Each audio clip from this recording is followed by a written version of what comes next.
Program normalisasi sungai Desa Jatimulyo, program TMMD ke-110 Kodim 0813 Bojonegoro yang disasarkan sepanjang 1.500 meter ditargetkan akan selesai dalam waktu 10 hari. Normalisasi sungai di Jatimulyo yang ditargetkan sepanjang 1.500 meter mulai dikerjakan petugas dari PUSDA Bojonegoro.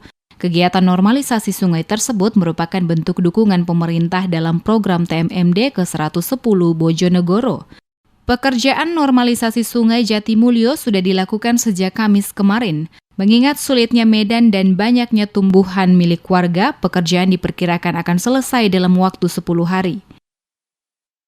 Untuk kegiatan normalisasi di Jatimulyo ini berapa meter ini? Ini untuk normalisasi 1.500 meter.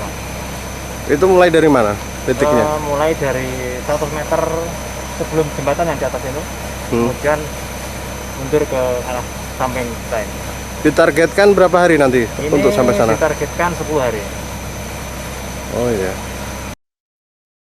Dengan normalisasi sungai yang dilakukan pemerintah dalam program TMMD, diharapkan masyarakat bisa memberikan dukungan dengan menebang pohon di sekitar sungai agar pekerjaan cepat selesai.